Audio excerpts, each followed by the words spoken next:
هيدا اللي شايفه انت بيعمل 2 طن بودره، بيعمل بحدود ال 2000 حقه بودره. يعني قد ايه بيطلع مصاري هيدا تقريبا؟ هودي بيطلعوا $2,000,000. اوف. هودي بيطلعوا $2,000,000. Lebanon is the third largest producer of cannabis resin. For decades, this underground business has been controlled by the communities of the Bekaa Valley. But in 2020, this changed as Lebanon became the first Arab country to legalize cannabis cultivation for medicinal export.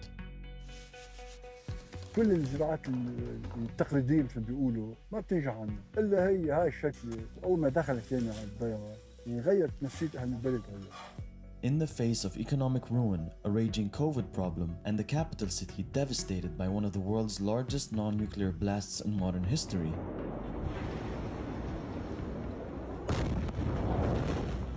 the government is looking at the enormous cannabis industry as a way of propping up the economy. This is one of the highest yielding and value crops in the world. It's like growing money on trees, it is. For the autonomous communities currently running the weed trade, though, this isn't great news. Dealers have been happily getting rich from the illegal trade for decades, and they don't want a government that they neither trust nor respect stepping into their world. اوعى تفكر في حدا بيقدر يمنع تاجر يودي بضاعة، أو إذا بتيجي 200,000 دولة ولا ممكن تقدر تمنعه. Now, the Bekaa Valley is the center of a potentially violent tension between the old drug networks run by DIY criminal communities and the unstoppable world of big business taking over medicinal marijuana.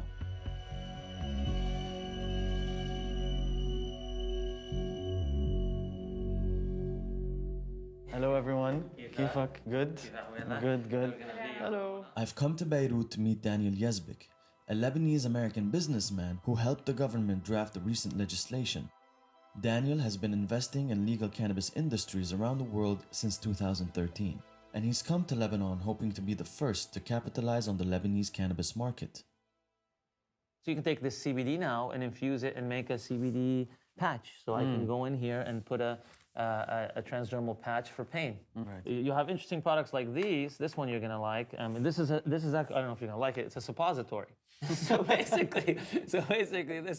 What got you so excited at the time to be contacting people about specifically Lebanon before it was even legalized? There's a lot of reasons I want to come to Lebanon, but one of the primary interesting things is that it's very cheap to produce cannabis in Lebanon, and it's even cheaper today with the economic crisis and because the Lebanese lira versus the dollar. Beyond this, and even more importantly, the Lebanese cannabis genetics, the Lebanese cannabis plant in itself has unique properties that makes it more medicinally relevant. Okay. So it's got a higher CBD to THC ratio, and CBD is the miracle molecule. Do you have any fears that you might lose millions in this deal? Once it gets going, I won't have fears. It's a crop that grows. It's like growing money on trees. It is. This is one of the highest yielding and value crops in the world. And it's the most medically relevant. It's beautiful. It's such a beautiful plant, you know. Many view this, especially the growers, the farmers, the people in the autonomous communities in the Bekaa Valley, view this as a capitalization on an already existing industry. What do you think about that? Well, it already exists, but these people have warrants on their heads. Do you want to continue to live with warrants on your heads and then basically a bunch of guns and people protecting you, and then every once in a while when the government feels like raiding you, that's what you want? It's for their own sake as well. I mean, they can continue to operate, but you can't operate so publicly. That's almost public corruption in your face. But then you're saying, well, we're hungry, so we need to feed our families. Okay, but you know, technically it's not legal. In the past, violence erupted as the government attempted to eradicate the illegal trade while failing to provide an alternative source of income for farmers. These communities became more heavily armed and protective of their crops. Unable to interfere, the government was forced to turn a blind eye to the illicit industry. This has resulted in a power struggle between the armed Shia drug trafficking families who operate under tribal law. Essentially, the Bekaa Valley has become a Wild West of the Middle East where fighting breaks out between tribes and then with the army when it attempts to enforce peace. Since 2011, as the war in Syria raged and the army was busy protecting the border from insurgents, power shifted further into the hands of the cartels and the cannabis industry boomed. Despite the new law being passed and millions of dollars being offered by investors, there's still no mechanism in place to make things happen. I'm on my way to the Bekaa Valley, where I'm going to be meeting Ali. Ali runs a cannabis business, and he operates mainly in the black market. I want to talk to him and see if he's willing to transition to a form of white market and what his conditions would be.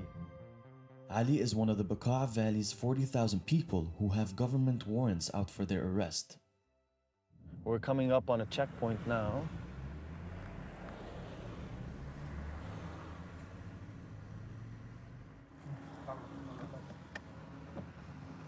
يعطيك العافية. مرحبا. يا جواد شوف ليش كان عم يصور ورا هذا كان عم يصورنا. We just got pulled over by a checkpoint for having the cameras, but luckily they let us pass. These towns are riddled with checkpoints. They're surrounded by checkpoints by the army and the police force, and it's hard to get in and out sometimes. But somehow they managed to run a global export business of cannabis, an illegal export business of cannabis. Daniel will be joining us as well. He wants to show Ali what the future of this business could potentially be. Contrary to most cannabis farmers, it was obvious that Ali made a fortune from the cannabis trade, enough to set him and his family up in a lavish estate. فيك تفسر لي أكثر أنت شو بتعمل؟ رح أقول لك شغلة.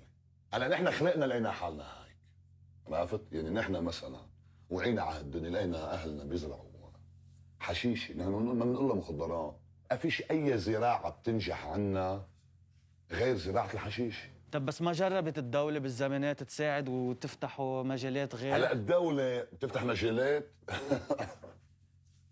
هلا هم عم يفتحوا مجالات لحالهم انه يسرقوا اكثر قد ما بيقدروا يسرقوا. عرفت كيف؟ الدولة عندنا فاسدة.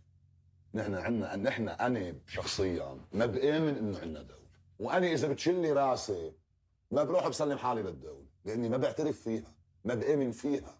شو رأيك بالتشريع اللي صار هلا؟ هلا التشريع مش لصالحي وصالح. مصرف لبنان سرقوه. ما في أي مؤسسة رسمية بلبنان إلا ما خصصوها وسرقوها. ضل فيها الحشيش. أنا ما بدي يشرعوا الحشيش. بدي يعفوني وأنا لحالي بدي بطل أزرع.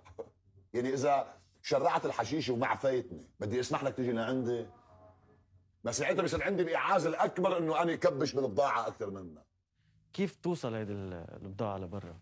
اوعى تفكر في حدا بيقدر يمنع تاجر يودي بضاعة، أو إذا بتيجي 200,000 دولة ولا ممكن تقدر تمنعه.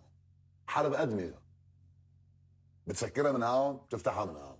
يعني في كذا آلية للشغل. في عندك سوريا تبعت من هون لسوريا بكلفك الطن رقم معين بتدفع بيمرق على البور. هون على البور مثل ما عم ينشرى الوزير والنايب بينشرى اي ضابط فيك تشتريه. ما فيش، كل واحد لبناني بعيد عنكم يعني بينشرى، يعني معاشه ما بيكفي. تأثرت المصلحة من انفجار البور؟ فيدتك بظل الخربان الموجود والضياع. يعني واحد بينتهز الفرص يعني. وفي خطر عليك يومي بتعتبر ولا عايش؟ لا خطر ما في، اقول لك لا، لانه الدوله منا غبيه، ما الدوله بتعرف انه انت عم تعاني. هلا الدوله اوكي منعتها عليك، بس من ميله ثانيه تركتها. انه ما تخليني القطها. يعني في تعاون ماشي مع الدولة هلا؟ في تعاون، طبعا في تعاون. انت هلا اسم الله معمر حياته والحياة لقدامك، الحمد لله. ما بتعتل هم شي نهار يفرط كله سوا من ورا هالتجارة اللي برات؟ لا ما بعتل هم يفرط. بتصدق انت انه انا عم ساعد عالم هون بالضيعه اكثر من الدوله عم تساعدهم؟ نفترض هلا بعتت 2 طن لبرا، على ليبيا حقه الطن $1,100,000، بربح عليهم 700,000 او 600,000. انا لما اجيبهم لهون تعرف كم بيت وكم عائله وكم بياكلوا وبيشربوا وبيعلموا اولادهم وبيستفيدوا وبيشتغلوا وبيصير في حركه.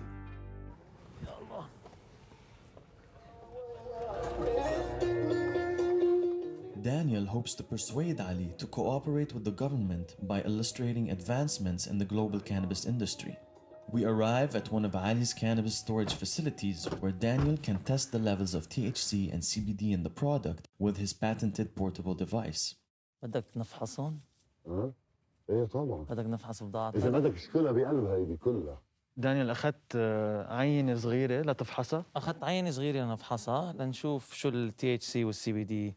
هيدا يمكن بيقول لك منيح للكانسر، للبين وللستريس، ومفروض يساعدك هابي انرجيتك وفوكست، وبيزكي كم واحد. بس علي، أنت شو رأيك بهيك نوع تطور يجي ويصير بلبنان يصنع للاستعمال الطبي وللاستعمال الترفيه حتى؟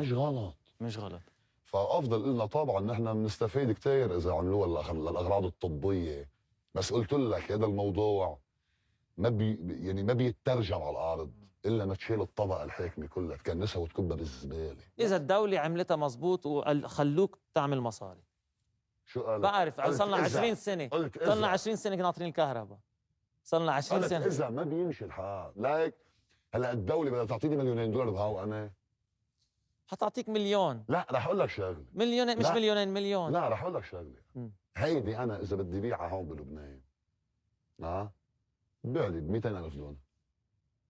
تعرف شو $200,000 معي انا؟ يمكن بيضلوا معي 3 ايام. اذا عطوا عفو وعمل لك مجال بهذا القانون انك تاخذ رخصه وتزرع وتحصد وتصنع وتصدر لبرا مرخص، وبتدفع فاتورتك التاكس واللايسنس والضريبه وكل شيء. ليك انا عم اقول لك هيدا الشيء، بتعرف ليه عم تضحك؟ انا قدام الكاميرا يعني حاسك عم تنكت معي. لا ما عم لبنان ما بيتعمر ولا بعمره بيتعمر. خليك معي كل شيء الوجوه هيدي موجوده السياسيه بلبنان ولا ممكن يزبط اي قانون. شو فيها تعمل الدوله ليصير في ثقه؟ عفو مشروط بيكون بناء على معطيات المتهم بريء لتثبت ادانته، مش المتهم مدان ليثبت براءته. انت جاي عم تعمل معي مقابله بمنطقتي بضيعتي ببيتي، انا وكل نسلي نحن هون لمدى الدهر وابد الدهر مضطهدين، يعني ما فيش حلول.